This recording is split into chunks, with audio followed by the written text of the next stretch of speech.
السلام علیکم ورحمۃ اللہ وبرکاتہ۔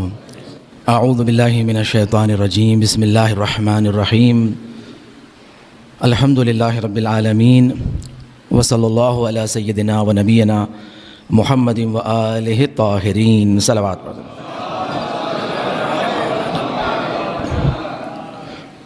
اما بعد، ان الحسین مصباح الہدی و سفینۃ النجات۔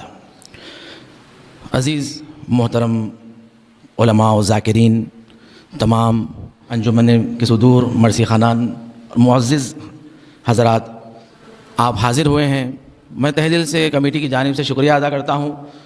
دیکھیں، پروردگار دو عالم جہاں اپنی نعمتیں عطا کرتا ہے اور اس کا بھی اعلان کرتا ہے کہ ہم نے ہدایت کے راستے کو بیان کر دیا ہے، ہدایت آ چکی ہے، یہ فائدہ مند ہے، اور اگر اس ہدایت پر نہ چلیں اور کفران کریں تو یہ خود اسی کا عمل ہے اور خود اسی کے گھاٹے میں ہیں۔ اور پروردگار نے یہ بھی واضح طور پہ بیان کر دیا، وَسَيَعْلَمُ الَّذِينَ ظَلَمُوا أَيَّ مُنْقَلِبٍ يَنْقَلِبُونَ، کہ بہت جلد ظالم اپنے نتیجے کو ضرور پائے گا۔ دیکھیں، یہ ماہ ایام عزا ایک بہترین وسیلہ ہے امت مسلمہ کے لیے اتحاد کرنے کے لیے، اس لیے کہ نام حسین کافی ہے دلوں کو نزدیک کرنے کے لیے۔ سن 61 ہجری میں سید الشہداء نے ایک ایسی قطع بطلان اور حق کو کھینچ دیا کہ جو حق کا راستہ اپناتا ہے وہ حسینی بن جاتا ہے، اور جو باطل کا راستہ اپناتا ہے وہ یزیدی ہے۔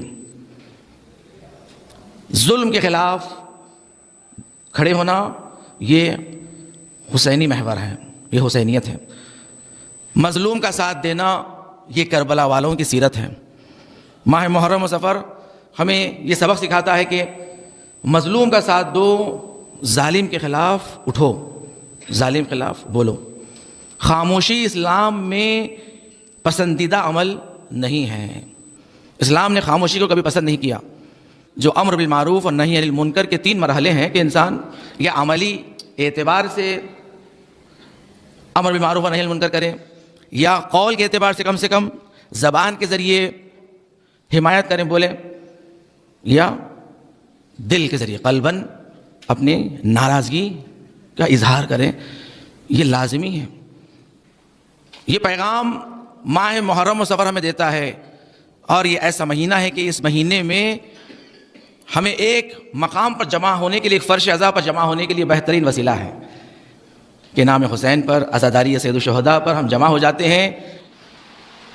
دیکھیں، زیارت وارثہ ہم پڑھتے ہیں، زیارت وارثہ میں جب لعنت بھیجی جاتی ہے تو 3 گروہ پر لعنت بھیجی جاتی ہے۔ لعن اللہ امتن قتلت کا، ولعن اللہ امتن ظلمت کا، ولعن اللہ امتن سمعت بذلک ورضیت بہ۔ 3 قوموں پر لعنت ہے کہ جنہوں نے قتل کیا ہے، جنہوں نے ظلم کیا ہے، وہ سن کر خاموش ہو گئے اور راضی ہو گئے۔ یا لیتنی کنت معکم فافوز معکم۔ یہ ہمیں درس دیتا ہے، سبق دیتا ہے کہ زندگی میں کبھی تم کسی مظلوم کو دیکھو تو اس کا ساتھ دو، اور ظالم کے خلاف بولا کرو، خاموشی اختیار نہ کرو۔ آج ہماری قوم دیکھ رہی ہے کہ عبادت خانہ حسینی کن مراحل سے گزر رہا ہے، اور عبادت خانہ حسینی اور اس کی کمیٹی کا جو عملی کردار ہے روز روشن کی طرح شفاف، واضح، ان کی حقانیت کا ہونا، مگر اس کے باوجود بھی آپ دیکھیں کہ عبادت خانہ حسینی کمیٹی کی حمایت میں کہیں سے کوئی آواز بھی نہیں آتی کہ کوئی حمایت کر رہا ہو، کوئی ساتھ دے رہا ہو، کوئی آگے بڑھ کے یہ کہیں کہ بھائی یہ آخر کب تک یہ عبادت خانہ حسینی قوم کا ہی تو سرمایہ ہے۔ کمیٹی کی جانب سے، اور میں خود بھی ان کا مشکور و ممنون ہوں، اور ہم یہ انتظار رکھ رہے ہیں کہ جہاں پر ہم سید الشہداء کی حقانیت کی بات کرتے ہیں تو یاد رکھیں ہم وہاں پر ہر مظلوم کو بھی یاد رکھیں، اس لیے کہ کربلا ایک درسگاہ ہے۔ کربلا درس دیتی ہے کہ دیکھو مظلوم کا ساتھ دو اور ظالم کے خلاف بولو، گھبراؤ نہیں. اگر انسان کو جان بھی دینا پڑے تو ظالم کے خلاف کھڑے ہونا چاہیے, بولنا چاہیے. غلط کو غلط بولیں, کربلا ہمیں سکھاتا ہے. پروردگار دو عالم سے یہ دعا ہے کہ جو کمیٹی عبادت خانہ حسینی کی خدمت کے لیے سارے زمینیں فراہم کر رہی ہے تاکہ بہترین سے بہترین انداز سے لوگ عزاداری کر سکیں, کمیٹی کو کامیاب فرمائیں. اور جس محاذ پر, بلکہ میں یہ بھی ایک بات بتا دوں کہ دیکھیے پروردگار دو عالم جب کوئی رسالت دیتا ہے نا, کوئی عہدے دیتا ہے تو امتحان بھی لیتا ہے, امتحانات سے بھی گزرنا پڑتا ہے. اللہ حسنین بھائی کو یہ مقام عہدہ عطا کیا ہے کہ عبادت خانہ حسینی کی صدر بنے ہیں اور اس امتحانات سے گزر رہے ہیں. یہ امتحانات ہیں, اللہ اس امتحان میں انہیں کامیاب کرے. اور یاد رکھیں حق کے لیے جو لڑتا ہے اللہ اس کے ساتھ ہے. ان اللہ مع الصابرین, یہ حسن بھائی کے لیے ہے کہ صبر کریں, اس لیے کہ صبر کرنے والوں کے ساتھ کامیابی ہے.